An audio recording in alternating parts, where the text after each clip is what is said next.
Hello students. তো তোমালোকৰ আজি মই এক্সাৰসাইজ 12.1 কুৱেশ্যন নম্বৰ 24 ডিছকাছ কৰিম। অলৰেডি 23 লৈকে ডিছকাছ কৰিছোঁ। তো 23 পিছৰ পৰা যোনকেইটা কুৱেশ্যন সেইকেইটা কম্পেৰেটিভলি বাকীকেইটাতকৈ অলপ ইম্পৰ্টেণ্ট, ঠিক আছে। বাকী ইম্পৰ্টেণ্ট কুৱেশ্যনৰ ভিতৰত যোনবিলাক কুৱেশ্যন অলপ মানে চাৰ্টেন এক্সেপশ্যন আছে, যেনেকুৱা যোনবিলাক কুৱেশ্যন আমি তলত মডিফিকেশ্যন কৰিব নোৱাৰোঁ, হয়নে। তো সেইবিলাক কুৱেশ্যন অলপ কম্পেৰেটিভলি নৰ্মেল কুৱেশ্যনতকৈ বেছি ইম্পৰ্টেণ্ট। যেনেকুৱা এটা কুৱেশ্যন আছিলে এনেকুৱা 10 2x divided by x minus pi by 2, হয়নে। এনেকুৱা x tends to pi by 2। তো এইবিলাক টাইপৰ কুৱেশ্যন অলপমান আমাৰ কম্পেৰেটিভলি বেছি ইম্পৰ্টেণ্ট নৰ্মেল কুৱেশ্যনতকৈ, ঠিক আছে। এইবিলাক কুৱেশ্যন সবেই কৰিব নোৱাৰিব, যাৰ প্ৰেক্টিছ বেছি আছে সিহঁতে কৰিব পাৰিব। তো এতিয়া আমি বেক টু দ্য কুৱেশ্যন 24টো চাওঁ কি কৈছে।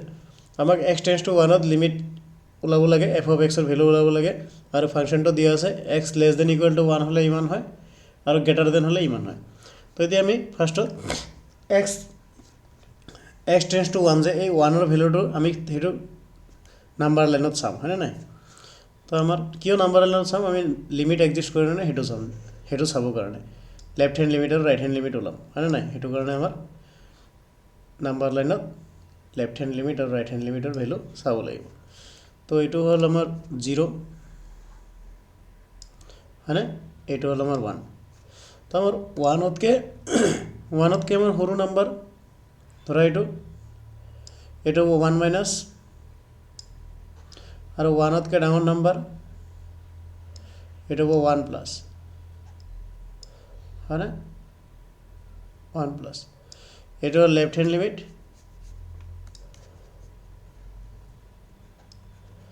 এইটো হ'ল ৰাইট হেণ্ড লিমিট, ঠিক আছে। আমাৰ ইন বোথ কেছ কি নাম্বাৰ দুটা কি হ'ব, নাম্বাৰ দুটা আমাৰ পজিটিভ নাম্বাৰে হ'ব। এইটোও পজিটিভ নাম্বাৰ, এইটোও পজিটিভ নাম্বাৰ হ'ব, এইটোও পজিটিভ নাম্বাৰ হ'ব, ঠিক আছে। এতিয়া আমাক ফাংচনত এক্সৰ ভেলু কি কৈছে, লেছ দেন ইকুৱেল টু 1, মানে 1তকৈ কম, হয়নে নাই। তাৰমানে আমি ফাৰ্ষ্ট কেছত আমি এইটো ফাংচন ল'ব লাগিব 1তকৈ কমৰ কাৰণে, আৰু ছেকেণ্ড কেছত আমি কোনটো ল'ব লাগিব, গ্ৰেটাৰ দেন 1 মানে কি 1তকৈ ডাঙৰ, তাৰমানে এইটো ফাংচন ল'ব লাগিব, ঠিক আছে। আমি এতিয়া লিখা সলিউশ্যন আমি কি কৰিম, existence of limit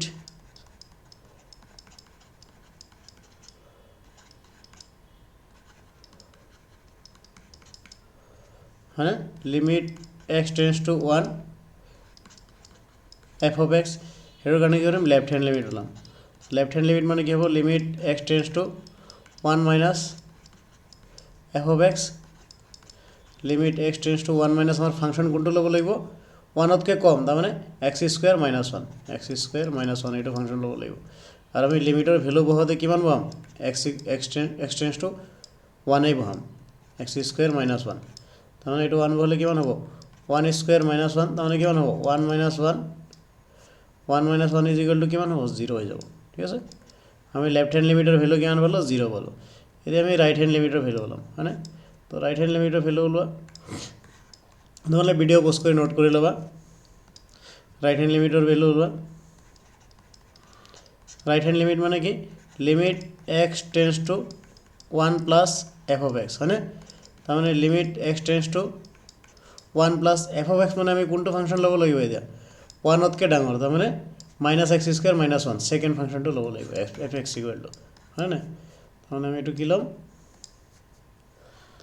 minus x square minus 1, কিন্তু আমি লিমিটৰ ভেলু বহাওঁতে 1 বহাম, 1 প্লাছ টু এনেই জাষ্ট এইটো left hand limit right hand limit সেইটো চাবৰ কাৰণে, তাৰমানে এইটো মাইনাছ x স্কুৱেৰ মাইনাছ 1, ইয়াতে লিমিটৰ ভেলু হ'ব লাগিব মাইনাছ 1 স্কুৱেৰ মাইনাছ 1, এইটো চোৱা 1 স্কুৱেৰ আছে মাইনাছ 1 হোল স্কুৱেৰ নাই, ঠিক আছে। তাৰমানে এইটো মাইনাছ 1 হ'ব, এইটোও মাইনাছ 1 হ'ব, তাৰমানে এইটো হ'ব -2। এতিয়া চোৱা আমাৰ লেফ্ট হেণ্ড লিমিটত পাইছোঁ আমি কিমান, লেফ্ট হেণ্ড লিমিটত আমি পালোঁ 0, আৰু ৰাইট হেণ্ড লিমিটত কিমান পালোঁ 2। তাৰমানে লেফ্ট হেণ্ড লিমিট আৰু ৰাইট হেণ্ড লিমিট ইকুৱেল হৈছে নেকি, হোৱা নাই, তাৰমানে লিমিট এক্সিষ্ট নকৰে। তো লিমিট যদি এক্সিষ্টে নকৰে তেতিয়াহ'লে কি লিমিটৰ ভেলু ওলোৱাৰ কথাই নাহে, হয়নে নাই। লিখা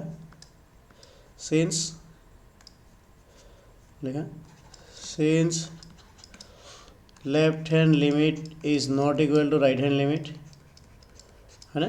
therefore limit does not exist হয়নে limit does not exist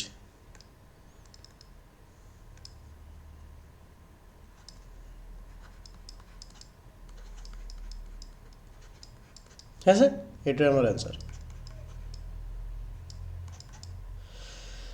তো আমি নেক্সট ভিডিঅ'ত নেক্সট কুৱেশ্যন ডিছকাছ কৰিম তো তোমালোকে এইটো কুৱেশ্যন চাবা ঠিক আছে কেনেকৈ কৰিছোঁ তো থেংক ইউ